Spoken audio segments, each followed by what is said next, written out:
Hai, Assalamualaikum warahmatullahi wabarakatuh. My name is Aiman and welcome to my channel.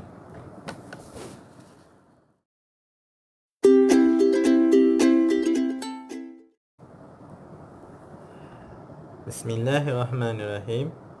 Kembali lagi bersama saya dalam segmen Education aka Pembelajaran. Kali ini saya telah diberi mandat oleh pensyarah saya iaitu Ustazah Wafadilah dalam subjek keusahawanan untuk menghuraikan sedikit tentang kaedah pemasaran produk. Definisi pemasaran. Pemasaran merupakan satu proses dan pengurusan di mana individu atau kumpulan memenuhi keperluan dan kehendak mereka melalui penghasilan dan penukaran produk atau nilai di kalangan mereka. Menurut Philip Kotler, pemasaran merupakan aktiviti manusia dalam memenuhi keperluan dan kehendak melalui proses penukaran.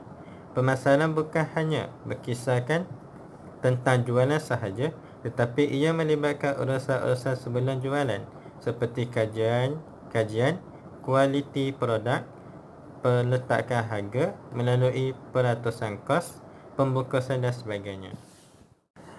Elemen-elemen dalam pemasaran. Dalam pemasaran terdapat beberapa elemen ataupun konsep-konsep asas yang berkaitan antara satu sama lain. Antara elemen-elemen yang perlu terdapat di dalam pemasaran ialah keperluan. Keperluan merupakan asas kepada kehidupan manusia dan ini meliputi keperluan fizikal seperti makanan dan pakaian, keperluan sosial seperti kasih sayang, keperluan individu seperti ilmu, pengetahuan dan penyampaian hasrat diri seperti kemajuan diri dan juga kejayaan diri. Keperluan-keperluan ini bukan dicipta oleh pemasar. Ia merupakan sebahagian dari asas kejadian manusia.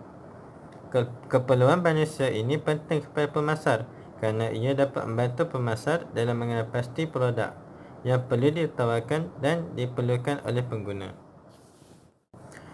Kehendak pula merupakan keperluan manusia yang dibentuk oleh budaya sekeliling serta personaliti individu. Sebagai contoh, seorang eksekutif jualan mungkin memerlukan kereta mahal seperti Honda untuk menjaga imej dan statusnya sebagai seorang pegawai, manakala seorang kerani jualan mungkin memadai dengan kereta potong sahaja. Di sini menunjukkan bahawa personaliti individu tersebut memainkan peranan di dalam membentuk kehendak seseorang. Permintaan. Apabila kita mempunyai sumber keuangan atau kuasa beli, kita akan berkehendakkan kepada pelbagai jenis produk yang ditawarkan di pasaran. Oleh itu, apabila seseorang mempunyai kehendak serta kemampuan untuk membeli, kehendak akan bertukar menjadi permintaan. Produk merupakan apa sahaja yang ditawarkan kepada pengguna untuk perhatian, milikan atau kegunaan yang akan memenuhi sesuatu keperluan atau kehendak. Konsep produk tidak terhad kepada objek fizikal seperti kereta, rumah dan sebagainya, tetapi apa sahaja yang berupaya memuaskan keperluan boleh dipanggil produk. Selain daripada produk fizikal, ketara produk juga termasuklah perkhidmatan servis seperti perbankanan, penerbangan, perhotelan, menggunting rambut dan banyak lagi. Pertukaran. Mungkin anda telah biasa dengan perkataan ini, tetapi di sini anda akan mengetahuinya dengan lebih mendalam lagi. Pertukaran di dalam pemasaran membawa maksud pertukaran nilai antara dua belah pihak daripada seorang pemasar kepada seorang pelanggan.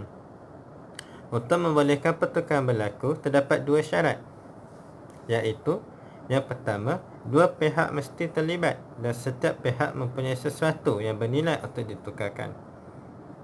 Yang kedua, pihak-pihak yang terlibat bersetuju untuk berurusan antara satu sama lain dan mempunyai kebebasan untuk menerima atau menolak tawaran masing-masing. Pemasaran bermaksud mengurus pasaran untuk mewujudkan pertukaran, dan perhubungan bertujuan mewujudkan nilai dan memuaskan keperluan dan kehendak. Pemasaran juga sebagai satu proses di mana individu dan kumpulan mendapat apa yang mereka perlukan dan kehendak melalui pembentukan dan pertukaran produk atau nilai dengan orang lain. Urus niaga. Urus niaga pula merupakan tindakan dalam mendapat sesuatu yang dikehendaki dari satu pihak dengan menawarkan sesuatu yang lain sebagai balasan. Urus niaga merupakan elemen utama di dalam pemasaran dan ianya melibatkan 5 keadaan. Yang pertama, terdapat sekurang-kurangnya 2 pihak. Yang kedua, satu pihak mesti mempunyai sesuatu yang bernilai kepada pihak yang satu lagi. Yang ketiga, satu pihak berkemampuan untuk berkomunikasi dan membuat perhantaran. Yang keempat, satu pihak mempunyai hak untuk menerima atau menolak. Yang kelima, kedua-dua pihak mempunyai keyakinan dan kepercayaan atas satu sama lain. Konsep-konsep pemasaran. Terdapat beberapa konsep pemasaran. Antaranya ialah yang pertama, konsep pengeluaran. Konsep ini menganggap pengguna mempunyai kecenderungan untuk memilih keluaran yang tersedia dan berharga murah. Yang kedua, konsep keluaran. Konsep ini menganggap bahawa pengguna lebih gemar kepada keluaran yang berkualiti tinggi, mempunyai pelbagai ciri dan berprestasi tinggi. Justru itu, organisasi perlu menumpukan kepada pembotolan dan pembaikan keluaran secara berterusan. Contohnya, industri telefon bimbit telah melakukan banyak perubahan ke atas pelbagai fungsi telefon bimbitnya. Ini kerana mereka menganggap bahawa pengguna gemarkan telefon bimbit yang mempunyai pelbagai fungsi. Ketiga, konsep jualan. Teras utama di dalam konsep ini ialah pengguna tidak akan membeli atau memiliki sesuatu produk kecuali organisasi pengeluaran tersebut berusaha menjalankan promosi dan usaha jualan yang agresif. Bagi organisasi yang mengamalkan konsep ini, mereka memerlukan dana ataupun wang yang banyak untuk melakukan program-program promosi, termasuklah menggunakan teknik jualan keras. Yang keempat, konsep pemasaran. Konsep ini beranggapan bahawa pencapaian matlamat sesebuah organisasi bergantung kepada penentuan keperluan dan kehendak pasaran, sasaran dan penyampaian kepuasan dengan cekap dan berkesan berbanding pesaing.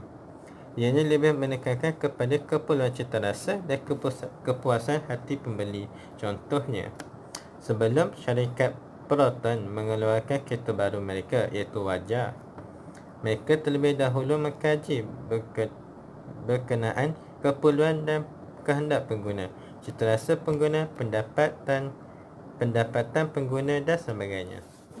Yang kelima, konsep pemasaran kemasyarakatan. Konsep ini memerlukan pemasar untuk mengambil berat tentang hal ehwal dan kebajikan pengguna dan masyarakat. Ia memerlukan organisasi untuk memahami dan memuaskan kehendak pengguna melalui cara yang terbaik bagi pengguna dan masyarakat dalam jangka masa panjang. Contohnya, sumbangan pakaian dibuat khas oleh butik cantik apparel outlet kepada pelajar-pelajar sekolah menengah agama Pancur, Kelantan. Baiklah, itu sahaja yang boleh saya kongsi pada hari ini. Kalau anda suka dengan video ini, jangan lupa untuk tekan tombol like, komen dan subscribe channel ini kerana subscribe itu free.